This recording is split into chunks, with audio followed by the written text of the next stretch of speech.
Trump administration will allow Michigan man to import black rhino's skin, skull and horn from Namibia after he paid anti-poaching program $400,000 so he could hunt the endangered animal ActHe. Peyerk of Michigan applied last year for the permit to import animals protected under the Endangered Species Act. He paid $400,000 to an anti-poaching program to receive permission to hunt the male rhino bull inside a Namibian national park in May 2018. Peyerk was represented by a past president of a trophy hunting group that has lobbied for Trump to loosen restrictions on endangered big game animal imports. Black rhinos are critically endangered, with about 5,500 remaining in the wild, but 5 can legally be killed in Namibia each year. Southwestern black rhinoceros is listed as vulnerable, but trophy hunter will import the skin, skull and horns of the black rhinoceros he shot by Associated Press and DailyMail.com reporter published, 1657 BST, September 6, 2019, updated, 1614 BST, September 7, 2019. The Trump administration says it will issue a permit to a Michigan trophy hunter to import the skin, skull and horns from a rare black rhinoceros he shot in Africa. Documents show ActHe. Peyerk of Shelby Township, Michigan, applied last year for the permit required by the Fish and Wildlife Service to import animals protected under the Endangered Species Act. Peyerk paid $400,000 to an anti-poaching program to receive permission to hunt the male rhino bull inside a Namibian national park in May 2018. The International Union for Conservation of Nature lists black rhinos as a critically endangered species, with about 5,500 remaining in the wild. Nearly half of those are in Namibia, which is allowed under international convention to permit 5 male rhinos a year to be legally killed by hunters. ActHe. Peyerk of Michigan applied last year for the permit to import animals protected under the Endangered Species Act. He paid $400,000 to shoot a black rhino in Namibia. In this June 6, 1997 file photo, Spike, a rare black rhino, is shown at the Cleveland Metroparks Zoo. The specific subspecies Peyerk listed on his application, the southwestern black rhinoceros, is listed as vulnerable by the Yukon, meaning it is at less threat of extinction than the rest of the species as a whole. Peyerk did not respond to a phone message on Thursday seeking comment. He is president of Dan's Excavating Incorporated, a large construction contractor in Michigan.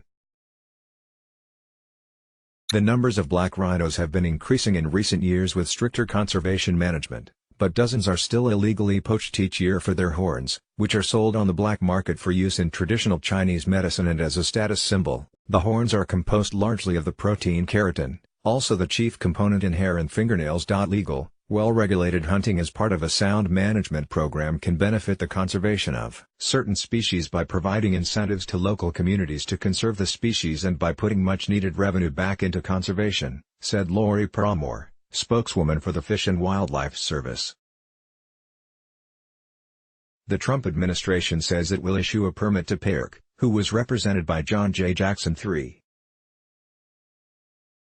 He is a past president of Safari Club International, a trophy hunting group that has lobbied the Trump administration to loosen import restrictions on endangered big game animals for decades. Federal regulators issued no import permits for black rhinos, but as populations rebounded in Africa, the Obama administration issued 3 starting in 2013. The Trump administration has issued another 2.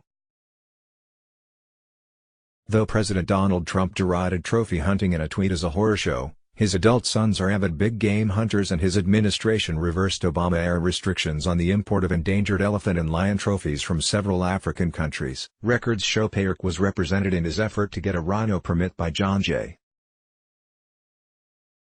Jackson III, a Louisiana attorney who provides free legal assistance to trophy hunters through a non-profit group called Conservation Force. He is also a past president of Safari Club International, a trophy hunting group that has lobbied the Trump administration to loosen import restrictions on endangered big game animals.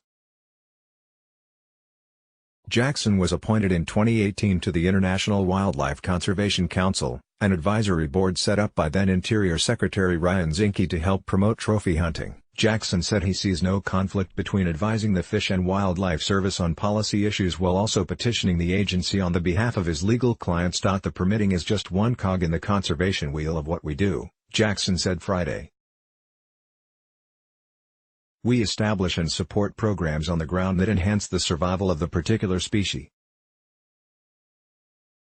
Our mission is the recovery of the species population, not the private interest of the hunter. The $400,000 paid by Peyerk went to a trust fund set up by the Namibian government for wildlife management, conservation, rural development and other activities aimed at promoting the coexistence of humans and wildlife. The Humane Society criticized the federal decision to allow Peyerk to import the black rhino's taxidermied remains. We urge our federal government to end this pay-to-slay scheme that delivers critically endangered rhino trophies to wealthy Americans while dealing a devastating blow to rhino conservation, said Katie Block, the head of the Humane Society of the United States and Humane Society International.